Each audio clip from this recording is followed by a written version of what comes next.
We're live. All right. Got a bunch of videos and tweets, posts open here on X. Just wanted to go through them. We have a video from Ian Carroll. We have a bunch of other just interesting tweets.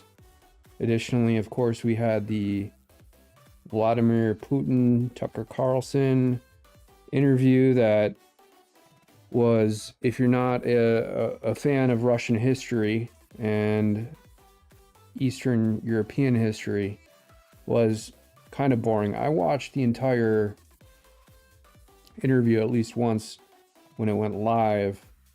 And then, other segments multiple times. For example, the segment about Boris Johnson intervening and cutting off peace talks with Russia between Ukraine. And then you could see Boris Johnson went on kind of this deflection tour immediately following, and then blaming Tucker Carlson for doing this interview with Vladimir Putin. And then, the Daily Mail, I believe,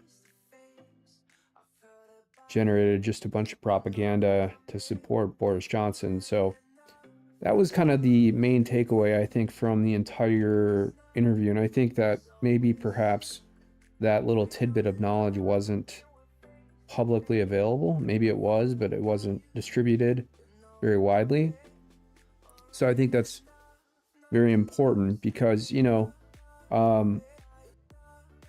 right before the interview, I had streamed and I had talked about Russian history and how it dates back to, the year 800 or 1000, in that 200-year time frame.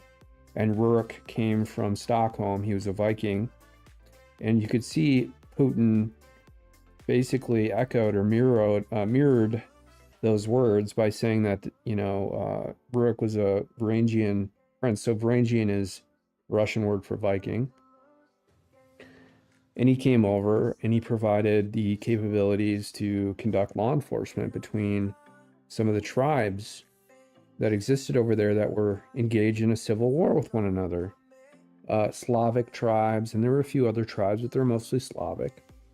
And you could see kind of some ancillary history there with others like Oleg and going down to Kiev. So Vladimir Putin went on, and talking about Novgorod, for example, and the fortress up there that Rurik built, and the Rus are, the whole name of Russia comes from Rurik. And, it's a Scandinavian construct, especially in Northwest Russia by St. Petersburg. And so the Rus, the original ruling Tsar party, the whole idea of Russian czars came from Rurik. They were all great grandsons. So like 150 years after that, there was a great grandson of Rurik who converted the two power centers that later became officially Russia, Kiev and St. Petersburg, as well, three actually, and Moscow, because everything started to move kind of centrally to Moscow. Converted it into an Orthodox Christian state. And that's really kind of the birth of Russia as we know it today.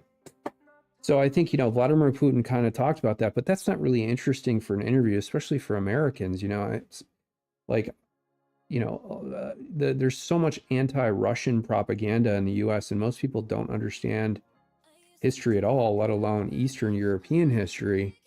And so that's why I talked about it on stream And it was just eerie hearing Vladimir Putin basically echo literally the same words that I had stated, you know, a day or two before that. So it was, you know, in the back of my mind, I'm like, did Putin, like, did his people like see this stream or something? Of course they, you know, it's not true, but you know, you're just like, I said those exact same words.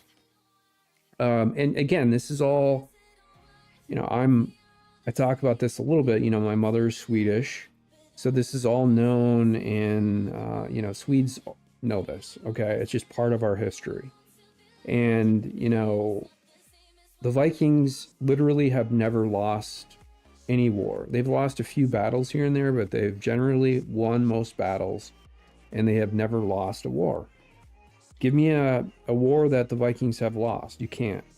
So, and I'm saying this with respect to Russia because Russia is not being fairly offensive in this conflict with Ukraine. I mean, they're just literally trying to go in there and, according to Vladimir Putin, protect the eastern part of Ukraine from this CIA coup that they, you know, it's interesting too, because if you look at it from Vladimir Putin's perspective, he wanted to be as comfortable as possible during this interview. He was tapping his left foot.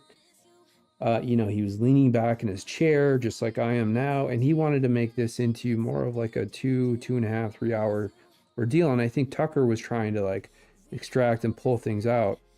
Of course, it would have been more entertaining if it was, you know, an American style interview, but it was really a Russian style interview. So Tucker went there, he did a Russian style interview. And I, you know, immediately after watching it, I thought, well, you know, this is kind of boring. Let me, you know, sleep on this, and then I'll kind of come to a conclusion on what I actually think. And yeah, it wasn't entertaining, but there were some good pieces of information. I didn't think it would have any impact on this war, but actually it has. Because you could see the American, the Western propaganda machine go into full engine, you know, start up the presses. Boris Johnson got out. You could see Anthony Blinken talk a little bit about it. You could see Biden talk about it. So they had, you know, The Hill, Politico, all the propaganda coordinated, came out at the same time, pushed through big tech, Facebook and Google, of course, as we know it. So, and you know, the other big takeaway I think that I had from watching that interview is that Vladimir Putin is like 1,000 times more competent than Joe Biden. Now, I knew that going into watching this interview, but when you watch this interview, you could see that Vladimir Putin is a very, he's very calculating, and he gave Tucker Carlson a lot of patience and respect, at least personally, in that interview. I'm not saying that Vladimir Putin is that way politically with his people, but he certainly gave Tucker Carlson like a very friendly interview, and it was almost like, you know, they could be playing basketball with one another, or you know, they're palling around, right? So, and people are blaming Tucker Carlson for asking, and there's a couple of clips in here actually about Tucker Carlson not effectively interviewing Vladimir Putin and maybe asking some softball questions. And I don't know. I think I'll have to think on that. But I think there were some really good questions asked, actually. And, you know, the things, so I was kind of disappointed, though, that I didn't hear about Russian culture. Like, Tucker Carlson could have asked Vladimir Putin what he thought of woke American culture and what's happening in this country, particularly with respect to, and Vladimir Putin just said like very little about like the southern border. That's kind of the extent of any sort of quote, you know, woke culture stuff. But overall, I thought that was a pretty good interview. Although it was very boring to watch. I agree. Anyways. Speaking of what Vladimir Putin said about Tucker Carlson trying to join the CIA, we have a little clip here from Ian Carroll, who likes to do these kind of conspiracy theory oriented TikTok style interviews, not interviews, videos. So let's play it. He's a bro. I can't hear it because it's fucking muted. Boom. You want to know how the CIA steals elections? Part 1, we'll do America. Part 2, we'll do Ukraine. And if you're on the left, settle down. Wow, that I voted with you my entire awful. life. This is not a video about pro-Trump. This is a video about anti-corruption and anti-military industrial complex takeovers of our world. And if you're on the right, settle down. This video is not about Trump. This video is about the CIA. And what does the CIA have to do with Hunter Biden's Russian disinformation story? Well, you'll remember that when the Hunter Biden laptop story was published to the New York Post, weeks before the election, more than 50 former intelligence officials signed a letter saying that that was Russian disinfo. Although they didn't actually present any evidence, they just said that it's deeply suspicious that the Russian government played a significant role in the case. This letter was apparently delivered to Politico by Nick Shapiro, former top aide under CIA Director Brennan. Nick Shapiro has more than 15 years of crisis management experience in the White House, at the CIA, and in the private sector. Wonder what kind of crisis he has experience all managing. Media Anyways, become co-opted by this is just part of the all these extensive intelligences. list of intelligence operatives that signed it. And I mean, did this not must have happened under the Obama regime administration. Number 1, James Clapper, ex-director of National Intelligence, who committed perjury for telling a congressional committee hearing he's such a little bitch. James Clapper, man. That guy looks like just such a little bitch. He's like bald, you know, he comes in all arrogant and he acts like he's a big shot when he's doing these interviews with people, and he's really just a major fag. Data on millions of Americans. Nice. Number 2, Michael Hayden, who was the director of the NSA when they were doing that program. Oh yeah, and he's been accused of lying to Congress during the 2007 testimony about the CIA's enhanced interrogation program, i.e. they just torture. Get on nice. Those are just the first 2 on the list. Lie. It goes on and on. No accountability. So anyways, the Hunter Biden laptop story was Russian disinfo because this letter signed by a whole bunch of they always use Russia as a straw man for all this stuff. And the more you really think about it, Russia has had very little, if not zero, impact on this country. I mean, and it's almost crazy to assume that, like the Hillary Clinton style, that's all Russia. Like, what is your deal with Russia? This is like a Napoleon, Hitler, maniacal, you know, egomaniac approach to world domination. CIA liars said it seems like it probably is Russian disinfo. That was all the ammo they needed for Mr. Biden to cite that letter during presidential debates, and on and on and on. Oh, we also had the Robert, as reported by the New York Times. 3 years later, report that came out, concrete evidence has emerged to confirm the assertions that the laptop was Russian disinformation, and portions of its contents have been verified. In fact, you know, the more that you think about that, that's been out. So the special prosecutor report that came out about Biden and the handling of classified documents. If anything, I think that the report was not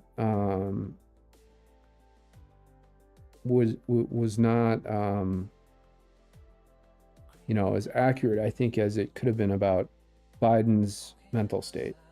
And, you know, people are saying, well, it was too raw, it was too sort of biting with regard to, you know, Biden's memory and his mental capacity and just, you know, his ability to function. And, you know, look, everybody's saying, well, Biden has keys basically to creating wars. Biden has keys to the nuclear codes. Biden can, you know, ruin, you know, an unlimited number of people's lives. And, you know, he has dementia, and they say, well, you know, memory doesn't impact someone's judgment. Are you kidding me? Are you kidding me? And then they roll out the same sort of like CIA style propaganda to defend Biden. And, you know, who's really in control right now? It's the intel agencies. It's these senior officials in the Biden administration. It's all the bureaucrats running these agencies who are in their late 30s and 40s, you know, my age. And a lot of these people are women.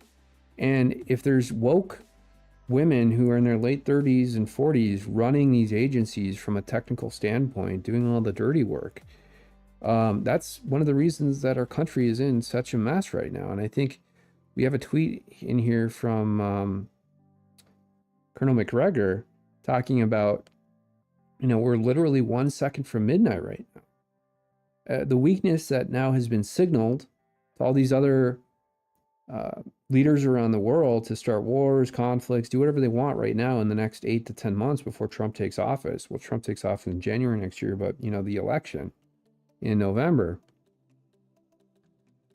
I mean, we're, there's people who are running this country who aren't elected. They shouldn't be running this country. They have no business ruling over people's lives in the way that they are. And, they're propping up Biden, of course, because they're the ones in power and they want to prop him up so they can maintain their own power. It is so clear and obvious. Has been verified as authentic. In fact, there were 3 laptops, not just one. And in fact, the House Judiciary Committee and Subcommittee on the Weaponization of Federal Government, i.e. corruption in our government, revealed that the same FBI personnel who were warning social media companies about a potential Russian hack and leak operation in the run-up to the election, again, why Russia? Knew that the laptop belonged to Hunter, was not Russia Russian disinformation. And just wait, because we're getting to the part that you don't know about yet, where the CIA actually did war games on this very thing. It's just so outrageous to blame Russia for everything before it came out. Because the minute the New York Post reported about it, all the rest of the media went on full blitz mode. The Hill, PBS, CNN, NBC, the Boston Globe, Business Insider, Huffington Post, MSNBC. There was a coordinated campaign across all media to smear it as Russian disinformation, which is insanely we all ironic. Know this. I mean, this is just a replay that we've seen, 50,000 times. Trump so much, like, sure, not I think a great for guy, him to whatever, kind of communicate it in the bro tone that he's doing is important. But there's also other pieces. Yeah, exactly. There's also other pieces here that he's presenting which are really valuable. Plus, he seems fairly credible because he's clearly not a Trump fan. I mean, he says it in this video, but he's also not a Biden fan. And you see that more and more, especially from younger people. I mean, they're seeing a lot of geriatric federal officials running this country, and they're tired of it. The House Oversight Committee on Hunter Biden's influence peddling and the Biden family making money off of it. The Bidens and their associates have received over $20 million in payments from foreign entities. Over $20 million. That would be over $3 million from Romania. I mean, it's not a lot of money. $6.5 million from Ukraine. If you're leading the United States and you're the president, but from considering Russia. You have like $1 trillion, $1 billion budgets, but for you personally, $20 million is an extraordinary amount of money. With extensive financial forensics, right down to actual bank statements, actual wire transfers, actual accounts. But the media was so effective at discrediting it as Russian disinformation. And why do people because believe they were it? Prepared. In fact, just a month before, they had already had a special conference where they prepared for what they would do if there was some compromising leak about Hunter Biden. They all knew what he was up to. And so the Aspen Institute held a Hunter Biden exercise right before the election, where they went over a totally fictional 11-day scenario where what happens if someone leaks fake made-up information leaked by Russians about Hunter Biden's employment with the Ukrainian energy company Burisma. So to be clear, certain people within the Aspen Institute concocted a scenario that was framed as Hunter doesn't do anything wrong, but the other side is going to try to smear him, and maybe the Russians will release disinformation. False. Just imagine, how long it took in order to build this sort of coordination and cooperation among the intel agencies, the White House, the media. It took at least 10 years in the Obama administration in order to kind of connect everything up. And for this to be so well executed right before the election, remember the Biden laptop, Hunter Biden laptop came out, 2-3 weeks right before the election. Everybody knew it was real, but then there were accusations that there could be, unlawful things on it. And of course there were some unlawful things on it, and maybe hopefully some of the other stuff has been kind of extracted out.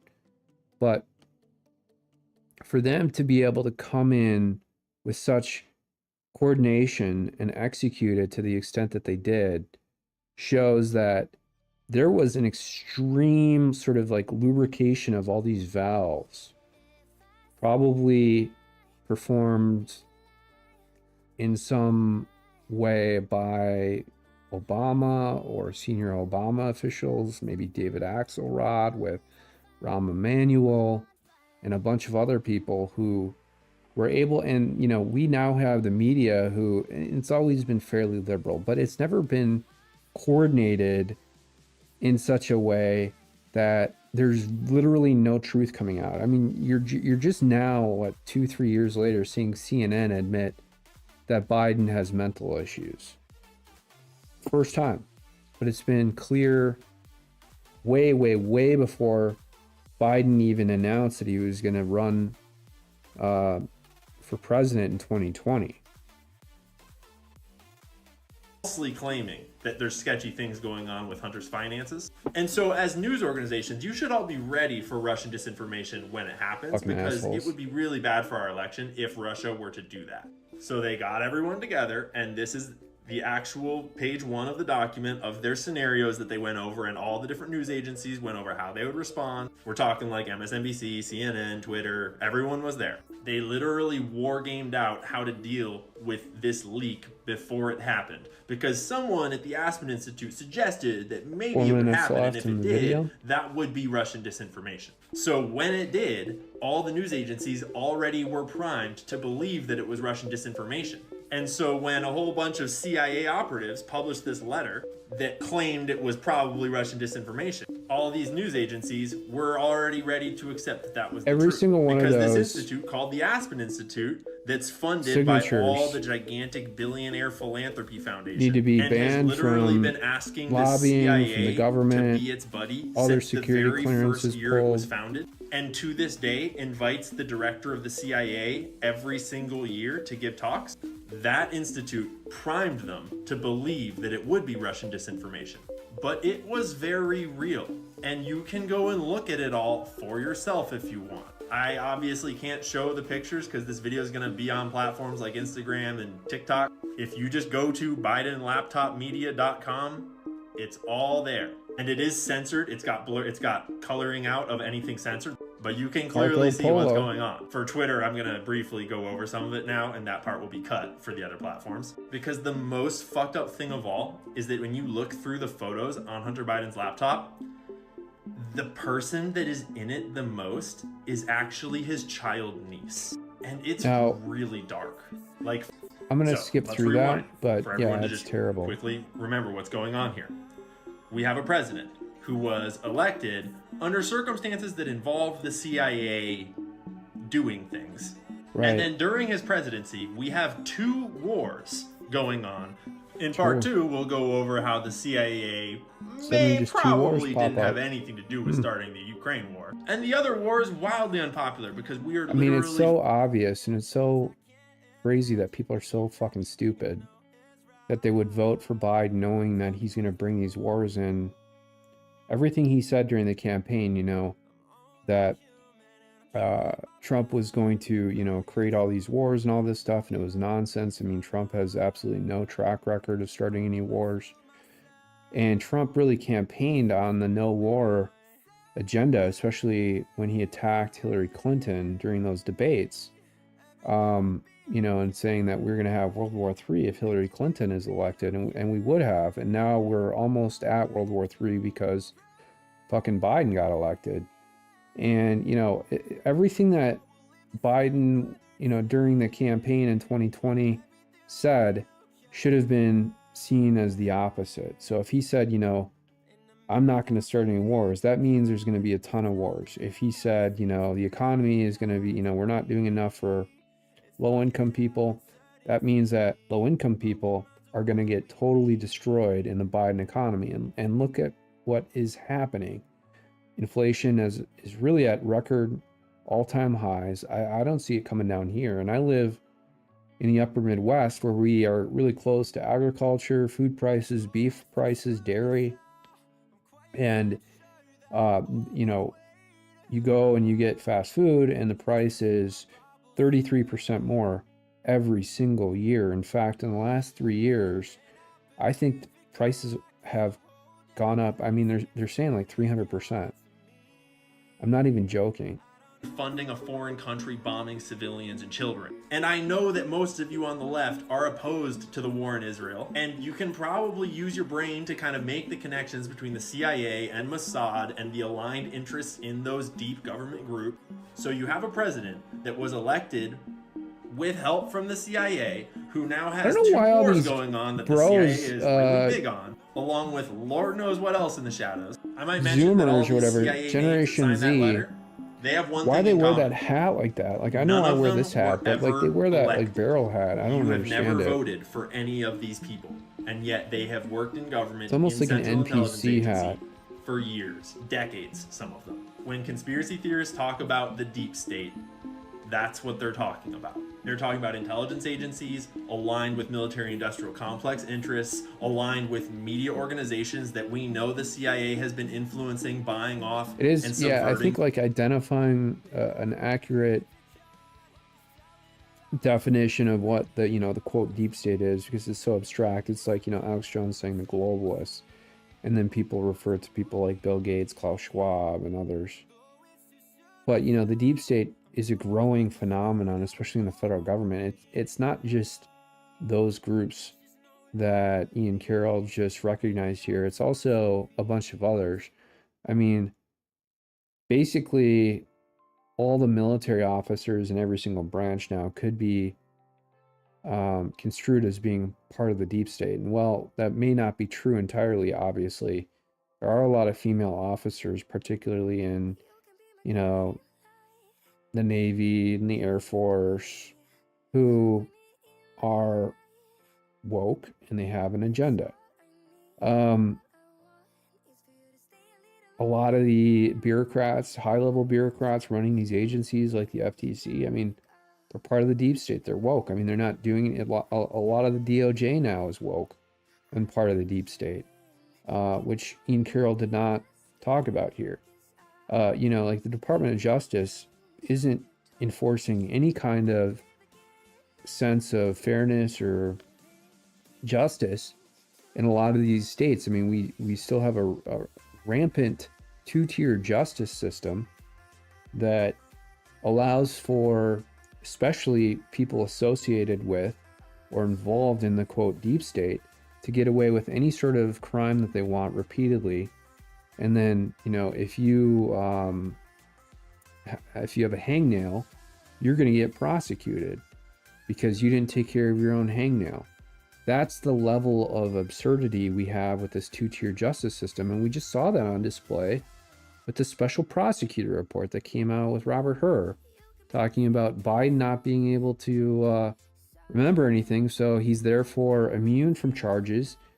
Whereas, however, we have President Trump getting hit with, 5, 7 felony charges for retaining classified documents.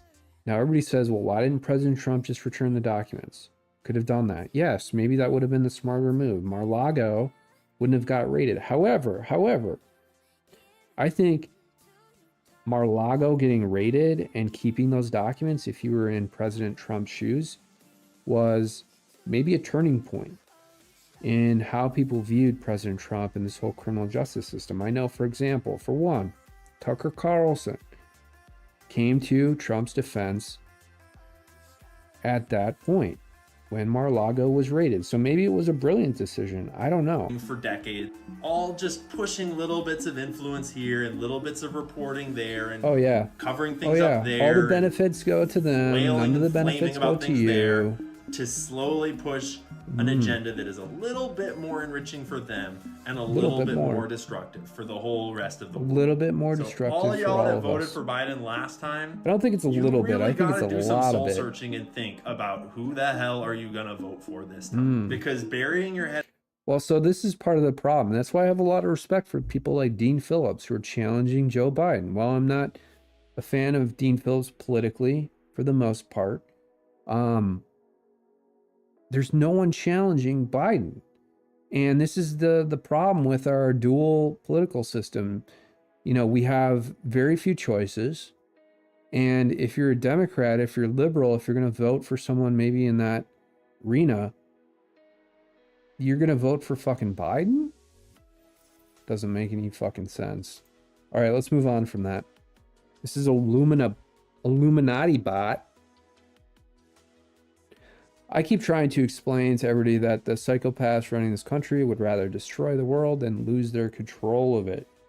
Believe me now. Here's a good meme. Driver on the right, middle-aged American male. Nope. Just a normal dude from 20 years ago. And then the woman in the passenger seat on the left here says, "Aren't you a right-wing extremist?" It's American life currently. There's so much to love about this photo. So this is a photo of a presumably like a Vietnam or Korean veteran. He's wearing what appears to be like a army issued hat. And then he's wearing a sign that says "God bless America."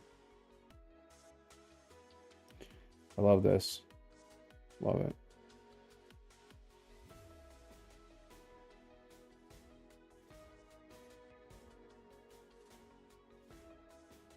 So this is a video and it says "Become ungovernable." Ungovernable. Don't be governed. You could just cut the sign down. Not a big deal. What are they going to do? Charge you? Destruction of public property? Who cares? I mean, you know how much destruction they're getting away with right now? I mean, they're killing hundreds of thousands of people in Ukraine. I mean, and they're going to charge you with chopping a sign down? Fuck them. This is nepotism at its finest. Contact the state's ethics commission. I haven't seen this, don't know what it is. We'll watch it.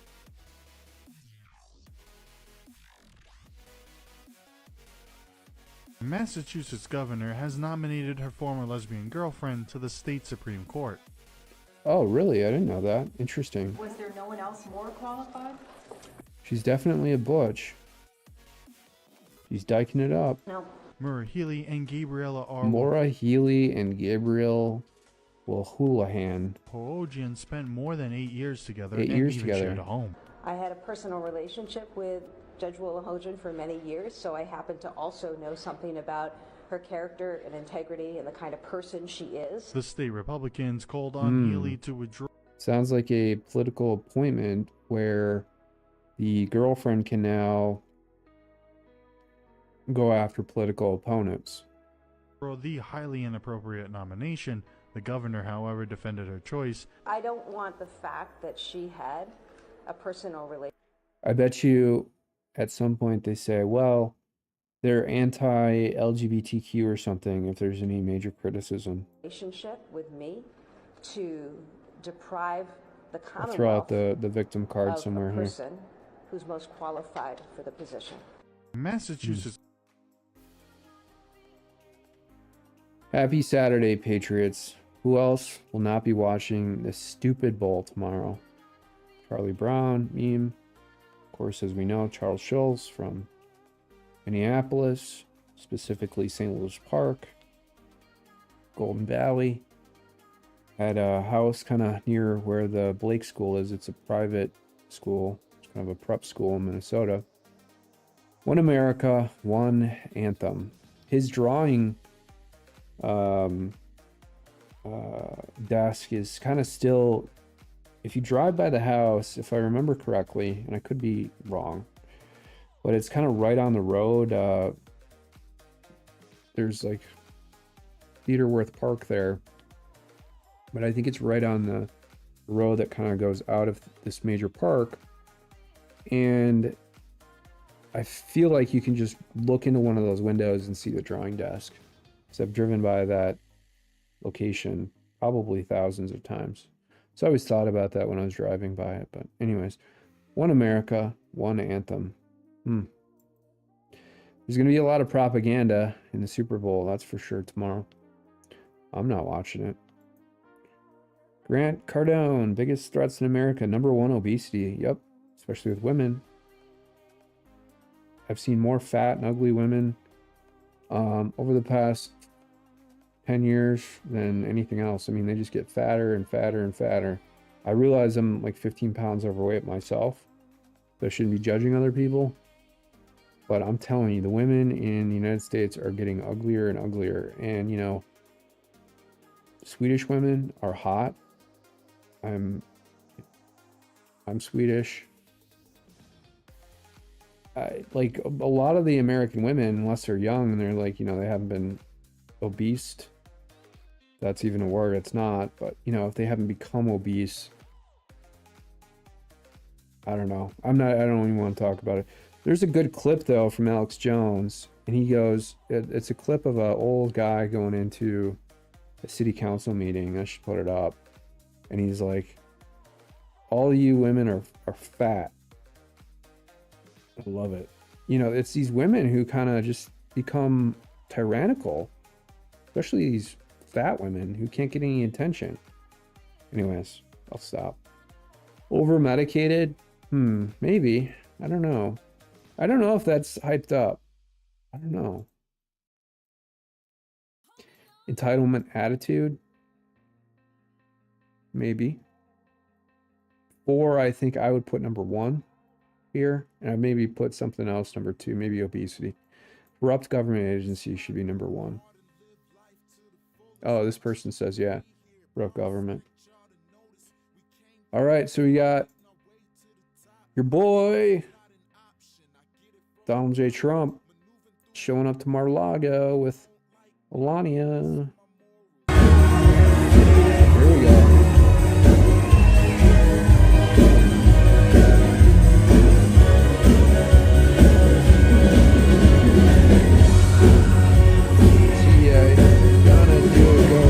Oh, we got Lindell here too. We got Mike Lindell here.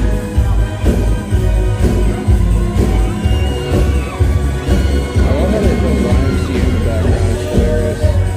It just triggers all these woke liberals. It's a good song. All right. Colonel McGregor, America is 1 minute to midnight. The time to act is now. True. Okay, I haven't seen this. Play it. Play it. Play. Okay, the tweet says, has a video attached. They're giving these illegals $30K to cover rent for 2 years in Roxbury. Why nothing for poor Americans in Roxbury? And then there's an @ to Ayanna Pressley. The bald, I don't even know if you can call her a congresswoman. You could call her a corrupt woman,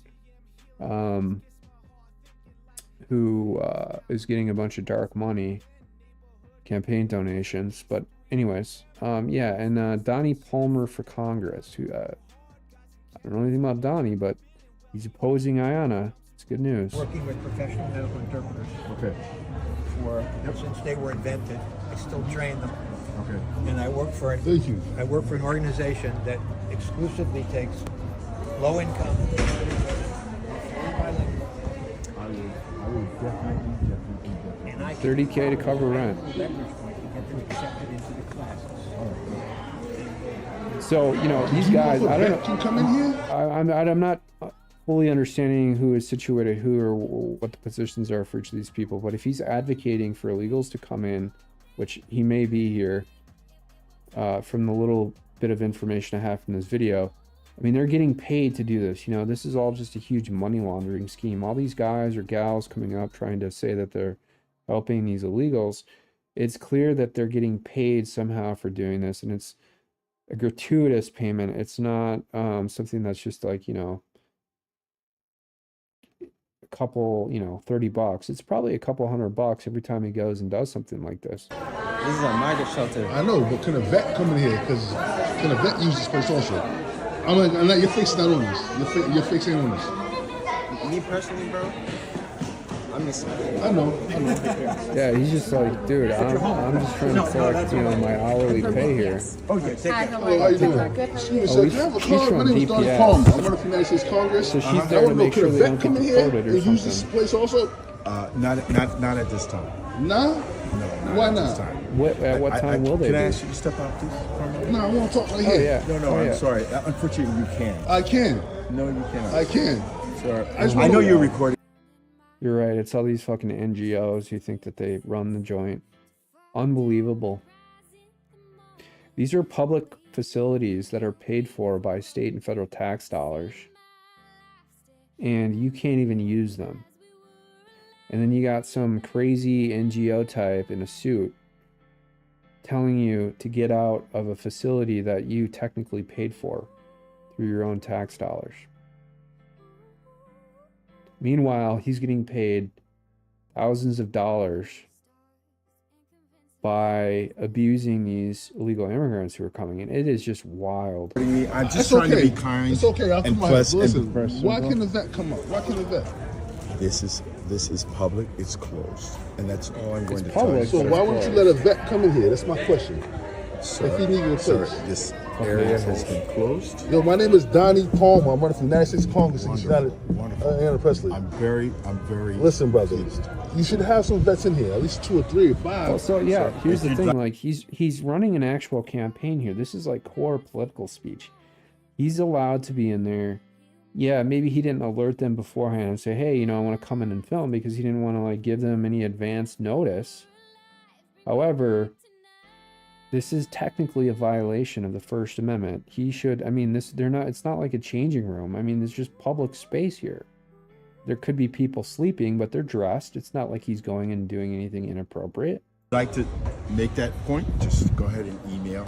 Just email. You should make that point. Yeah, email. You got to You should help me email. You make got to that point. email. Well, sir, you want You to gotta make the point. email. But you should help me make that point, though. Some vets downtown, out on the streets right now. Fucking I was one of assholes. them. You know how much time and money it took to get like this veterans home built over in Minneapolis? They have this veterans home for older veterans who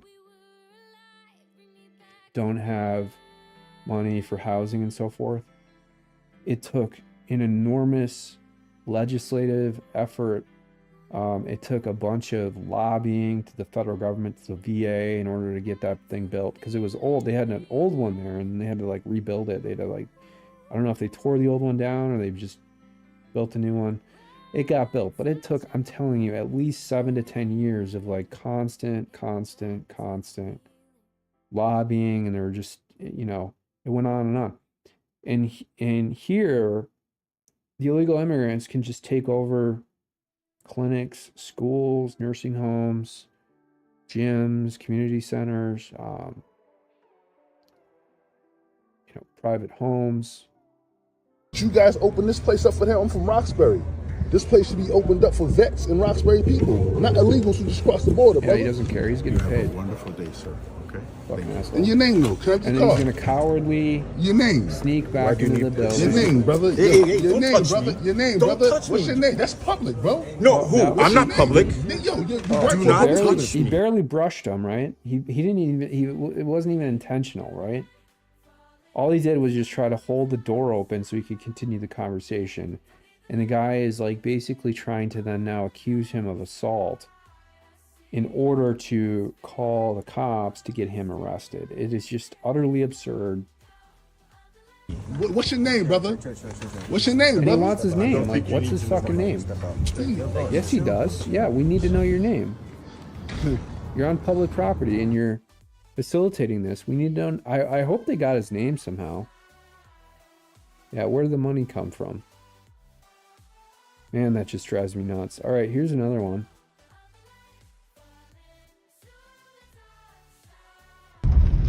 All right, this is what I have to drive through.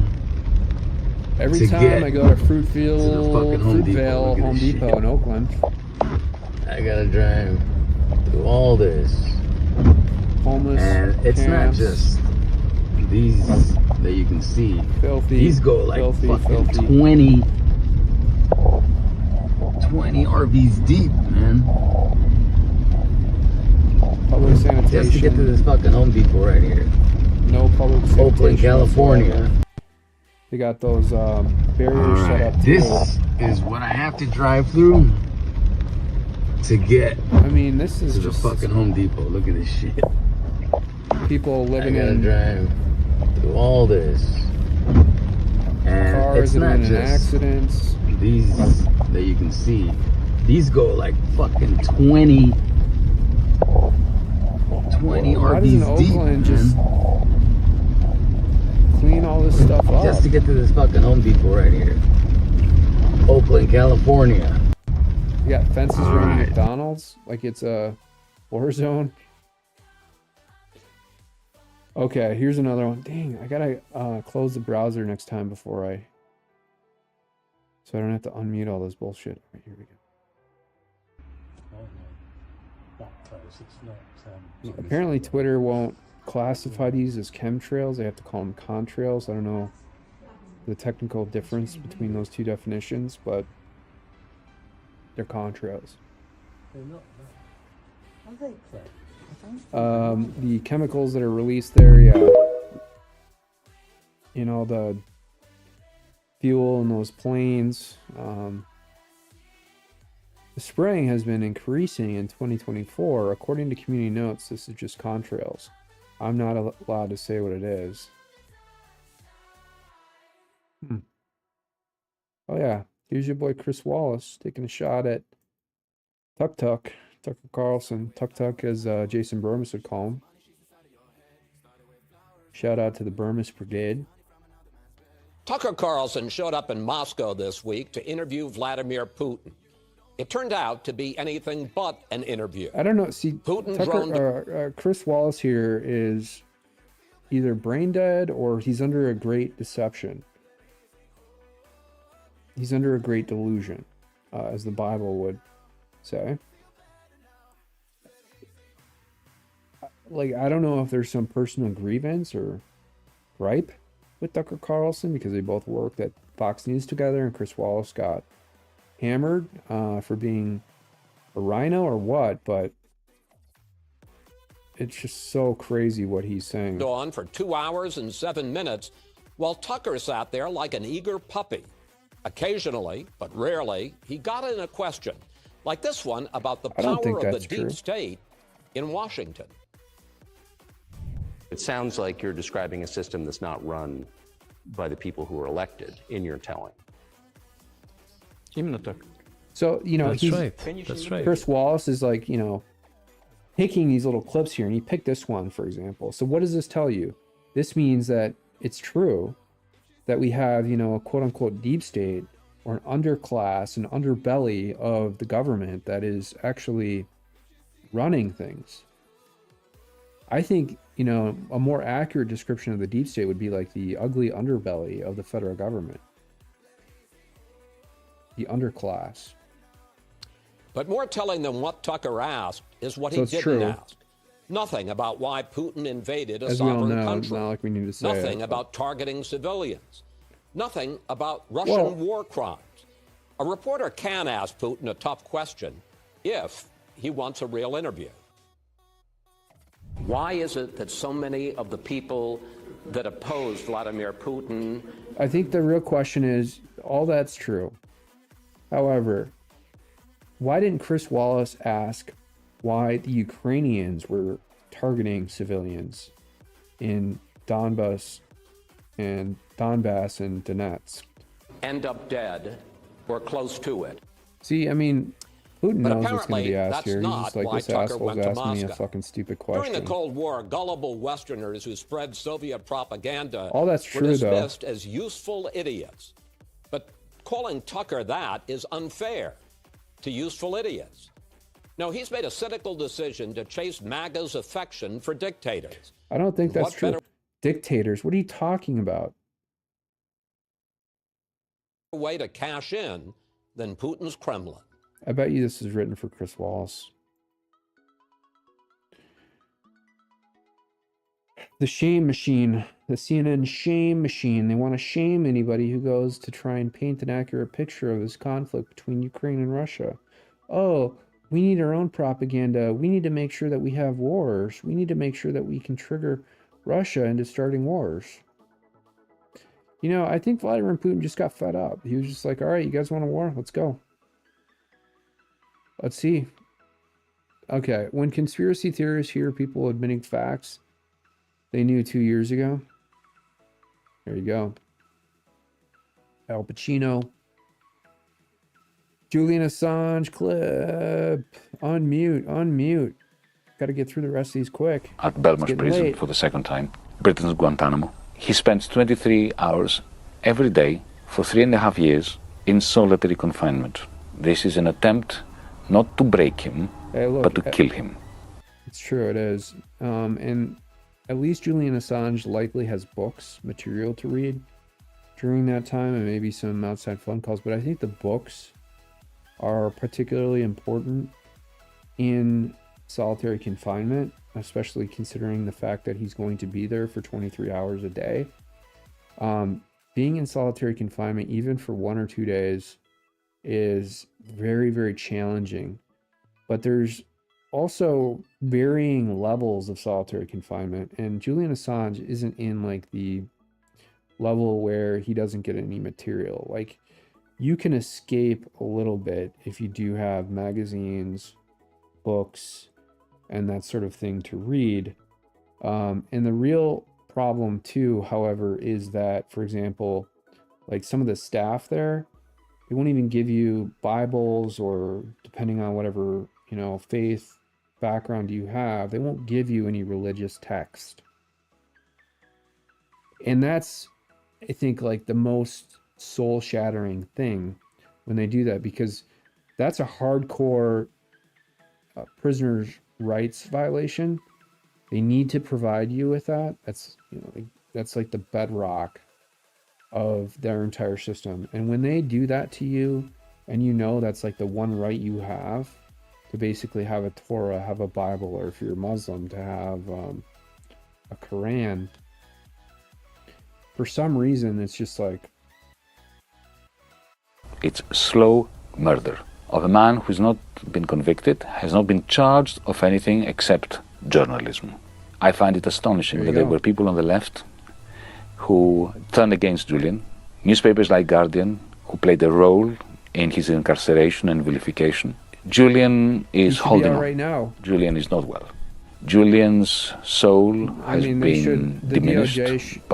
I don't know if you can ever diminish a soul. I don't think that's true, but I think that the DOJ should immediately drop this extradition of Julian Assange. I think Biden should give him a full pardon, issue an executive order stopping this nonsense immediately. By solitary, it feels, he told me, as if his personhood has been shrunk down to a tiny kernel. It's true. And his hope is that if our campaign for him to become free again succeeds, that he can grow his personality again from that kernel. Won't happen. This is our duty.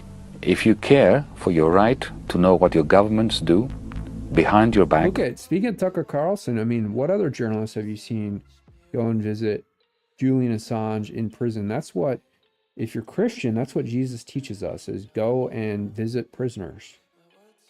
Go and speak with prisoners. You know why? Because Jesus was in prison. Jesus was kept in prison before he was executed.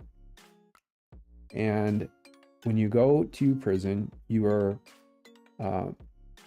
helping Jesus. That's what Jesus teaches in the Bible.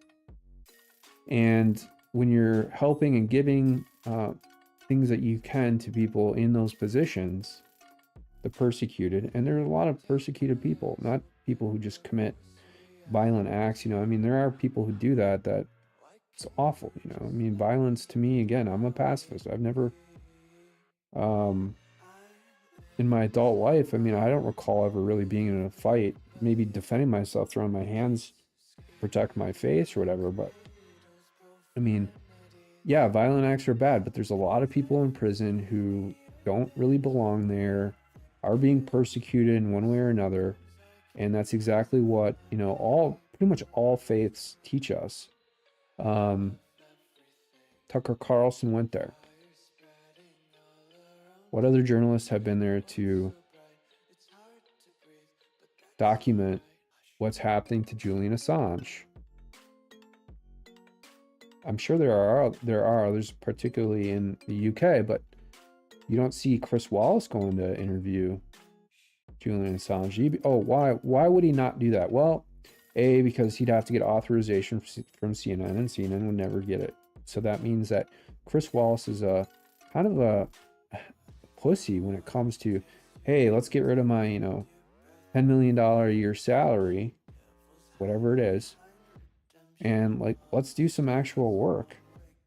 In your name, all those crimes. That's my new rule. I don't think Chris Wallace should be able to criticize Tucker Carlson or really anybody in the alternative media unless he goes and interviews Julian Assange and puts it out regardless of what his employer thinks, and do it in a form that's not edited, heavily edited, so that they can push a specific narrative against humanity being perpetrated not only in battlefields and invasions of foreign lands, but also against our environment, the secret deals with fossil fuel companies, then you must support Julian Assange, because Julian Assange is dying for your right to know what your government is doing on your behalf behind your back.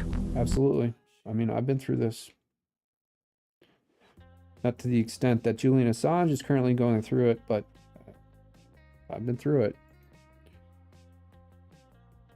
Johnny Midnight, LOL, truth. U.S. bobsled team renames their sled Biden because nothing has taken America downhill faster. There you go. Okay, I'll have to kind of explain this the best that I could possibly do. Best that I can. Crime Watch Minneapolis. It's a very, very popular account on Twitter and X. They post all these updates about crime in Minneapolis, and it's gotten out of hand recently. You just see a lot of crime in Minneapolis. Meanwhile, you have Mayor Jacob Frey, who's a complete loser. He's a liar. He's an idiot. He's just a low IQ attorney.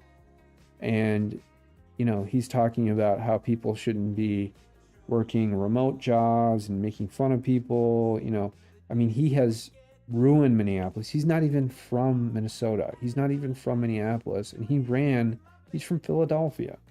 He ran Minneapolis into the fucking ground.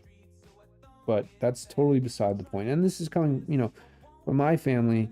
Now, I think my grandfather was on the city council of Robbinsdale at some point and had a lot of interaction because Robbinsdale's in Hennepin County. It's like a neighboring city.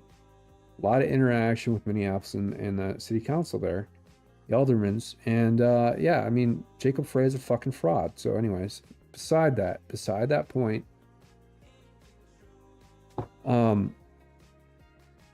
there was a Somalian who direct messaged the account, and it was well written. There's a screen grab of it.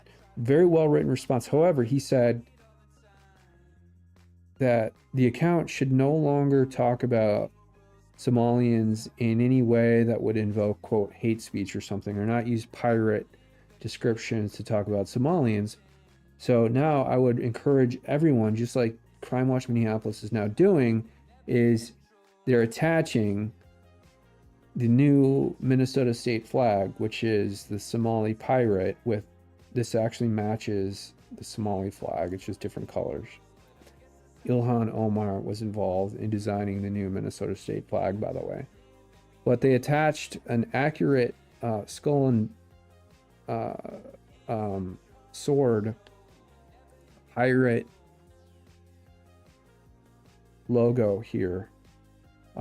There's a lot of history behind this logo, by the way, but I love it. Yeah, so use the Somali flag now. And I'm personally curious potentially on who the suspects are here, because we do have a Somali flag here, right? Now they go after people like me for things that aren't crimes, right? They destroy my life, throw me in jail for years on end, throw me in solitary confinement, and then later state Supreme Courts will vacate the statute they used to inflict torture on me for basically me having a hangnail. But they'll allow these Somali pirates to commit, well, in this case, robbery of person. So robbing someone and fleeing the scene, stealing purses. Probably a purse of probably, you know, a middle-aged woman. Fantastic. Love it. Minnesota. There you go. Got a bunch of them here. Oh, here's one. Robbery at gunpoint of 4 females. Purses taken. Now, when we talk about domestic violence, domestic abuse, violence against women, well, I guess this would qualify, right? But again, if you're a white male and perhaps you've had a hangnail, or some woman has had a hangnail, or she views your Match.com profile, game over for you. They're going to try and throw you in prison for 15, 20 years. Particularly so if you criticize, I don't know, the judges or attorneys involved in the case. But if you're a Somali pirate, apparently, according to Crime Watch Minneapolis, you can rob 4 women at gunpoint. You can take all of their purses, and you will never be prosecuted. You'll probably never even be investigated. And that's just life in Minnesota. That's just life in this country, isn't it? A bunch of Somali pirate events. Boom. Oh, another one. What did I do today? I worked on my out-of-state bar application. Oh, she wants to move. This is not a serious state. So it would be racist if you were to arrest a Somalian. If you are caught on camera with huge amounts of evidence of you actually committing crimes, that would be racist. So Girl A Go-Go, and I think I've seen her before. I'm assuming obviously she's an attorney because she's now trying to get licensed in a different state. She's fed up. I think everybody's reached that level where, you know, me personally, I've been fed up for a long time. But yeah, I mean, the gloves are off. The gloves are off around the country too. Fuck NATO. Fuck the Biden regime. Fuck Uniparty. Let's watch this. I'd like to add another point. The failure of the United States Congress, if it occurs, what a not to fucking support clown. Ukraine is close to criminal. He said it's close to criminal negligence not to fund the Ukrainian war with Russia. Are you kidding me? Neglect. This is megalomaniac type stuff. This is maniacal. Again, this is similar to Napoleon or Hitler trying to go to war with Russia. Have those wars ever worked out? Hitler and Napoleon were brilliant strategists. They were, for the most part, brilliant politicians as well. Biden is none of those. How is this going to turn out for the United States? It is outrageous.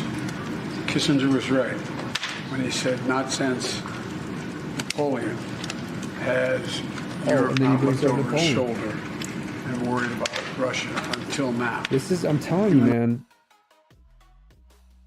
this reminds me so much of the fall of the French Republic when Napoleon went into Russia.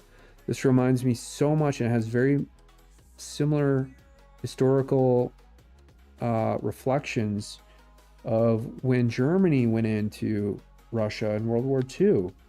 And again, what happened to Germany? Germany got crushed. Germany would have maybe been fine if they didn't start the war with Russia. And will this lead to the fall of the United States? Quite possibly, considering what we're dealing with right now. I've never seen this country in such poor shape. I've lived here for 40 years. and I helped put NATO together in a way it hadn't been in a long time. So much is at stake, so they better step up. Thank you all very much. And he's there with Scholz, the German chancellor, too. And, you know, he's cocked. He's like a little man, like this guy on the left here. The failure of the United States... it just makes me so angry. I mean, they blew up the Nord Stream pipeline. They hid that evidence. They tried to propagandize it and lie about it. You know, that's their go-to. Lie, lie, lie. And of course, all administrations lie a lot, but no one has ever blown up a huge gas pipeline, an act of war, in order to continue to basically retaliate against Russia, trigger Russia into more military action, raise the price of energy in Europe and the United States. When you see it, you can't unsee it. I don't know what this is. Paid off my car and my credit score dropped 35 points. What? Laughing my fucking ass off. Love this very real system we base our entire lives on. The ESG system. I agree. This credit system, credit rating, credit report, like, I was thinking about this. It is so rigged. And it's not real. Like, you have to buy stuff with cash, but like, I understand banks need to have some idea of whether or not you potentially are a person who's worthy of potentially paying off a loan. I can understand it from that level. But beyond that, I really can't. I mean, like, our whole lives are ruled by some arbitrary, artificial credit rating report that can easily be influenced or rigged based on DEI and a whole host of other attributes, societal conditions.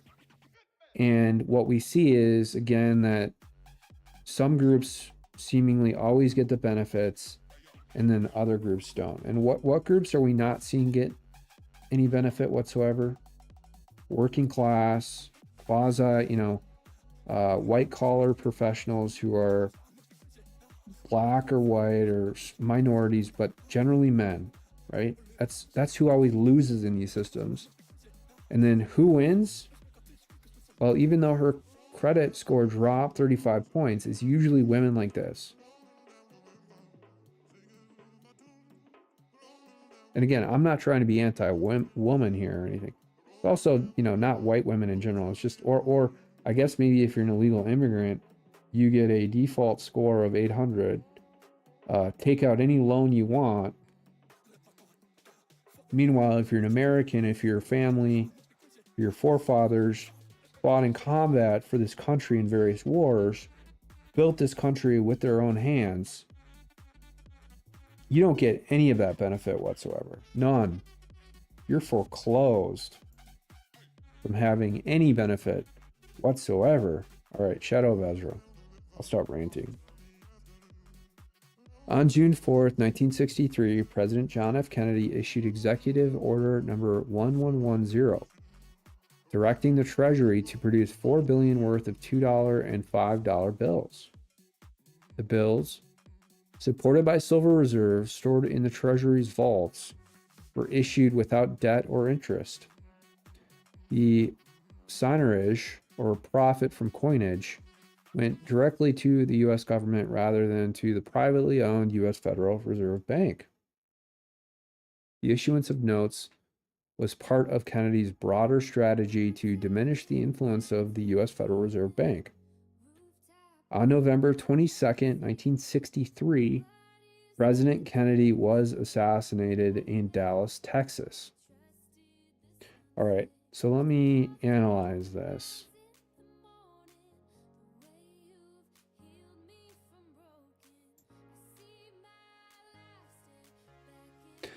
I didn't know that. So you occasionally do, well, we have a lot of $5 bills in circulation. We do not have a lot of $2 bills in circulation. So this is kind of like a test print, just to see, like, okay, I don't the signage. I don't understand the profit from coinage went directly to the U.S. government. Oh, okay.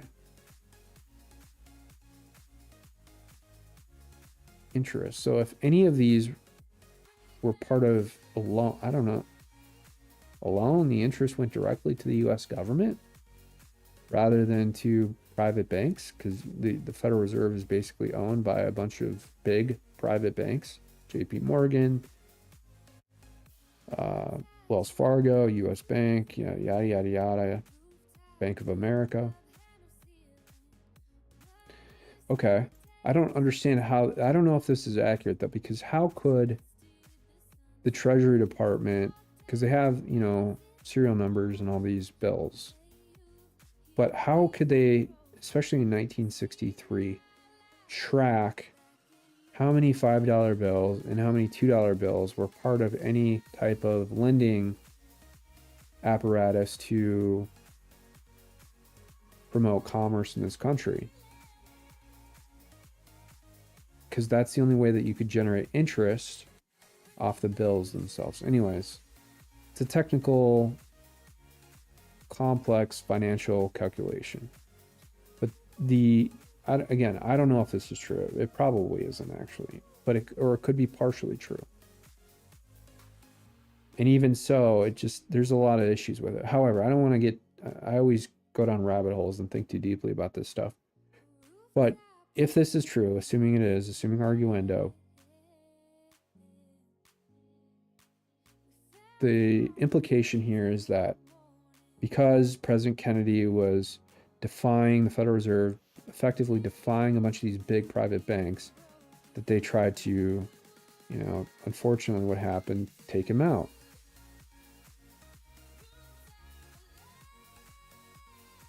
I don't know. There could be a lot of issues here.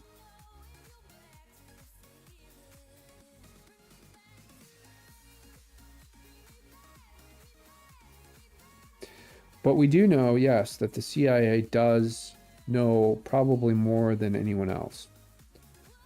And maybe President Trump knows as well.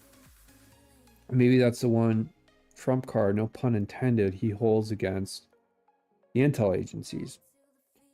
And as I had recommended to Rudy Giuliani about 9/11 to release as much information as he possibly could because of what they've done to him, you know, maybe President Trump releases a lot of these archives in connection with the investigation surrounding Kennedy.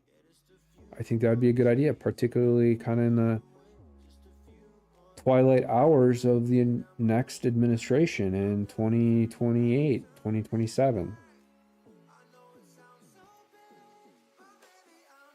Famous Ted Gunderson clip here. We only got 2 more tabs to go through. Let's play this. School case in Manhattan Beach, California. The children there claimed there were tunnels under the school. I hate this. They were taken into the tunnels and through the tunnels up into the trap door of a bathroom in a triplex next door, placed in automobiles, and prostituted in the community. These are 2-, 3-, and 4-year-old children before they enter kindergarten. Oh my God. In addition, the children... I didn't know this was on here. I don't know if I would have put it in here if I would have known it. But I feel compelled to play the entire thing because in order to fight evil, you have to walk through hell. That they were flown into the mountains where they were involved with adults in robes, black robes, chanting, candles. They talked about the brown babies who were cut up, actually sacrificed. And in checking into this and researching this, of course, this was obviously a satanic ceremony. The McMartin family, who owned the preschool, they were tried of Ray Bucky and his grandmother. The grandmother was acquitted, hung jury on Ray Bucky. The second trial, another hung jury. I had an opportunity in 1990 to gain control of the school. Now, the school had been given to Danny Davis.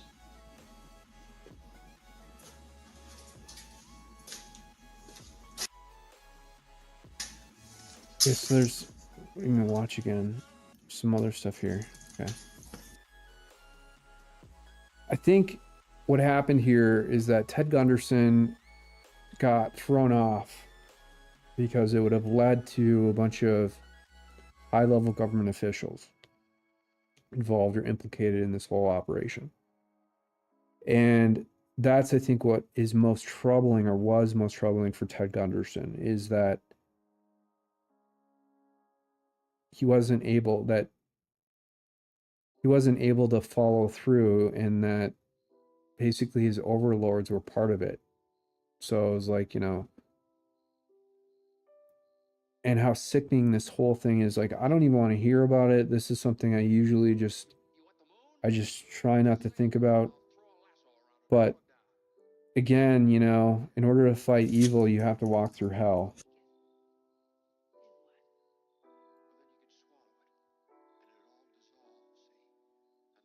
Here we go. Here we go. It's another form of it, really.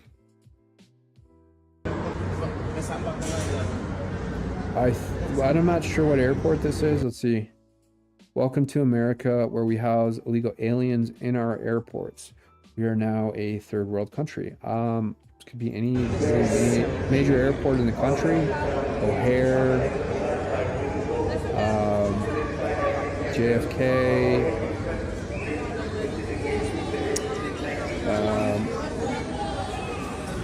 But if you're white and you're not an illegal immigrant and you're a citizen of this country and you try and sleep in an airport, you're going to get arrested unless there's a, you know, a layover that you're dealing with or the flight is delayed. But if you try and sleep in an airport and you're a citizen, you'll swiftly get arrested for sure.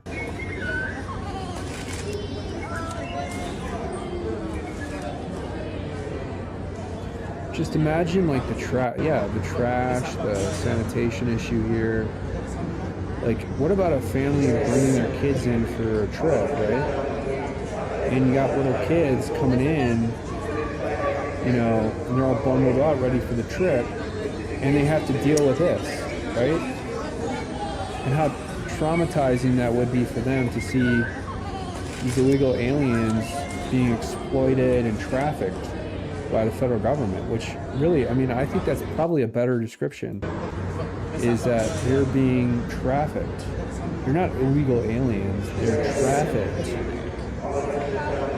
Individuals and families trafficked by the federal government, trafficked by Joe Biden, trafficked by Merrick Garland, trafficked by Alejandro Mayorkas,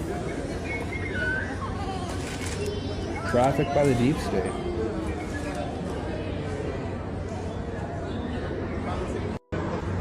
All right, enough of this. All right, one more. We got the cache of documents Putin wanted to give to Tucker. And then in the second image here, we have Zelensky doing some gay troop dance. Then the third image, we have Tucker Carlson hysterically laughing. And then the fourth image, we have Putin responding with a laugh. Hopefully Putin put that printout in this huge cache here. Maybe in one that would have been fantastic, you know. Just throw it in there. You know, it's kind of a joke, but be funny. All right, that's it. That's all I got.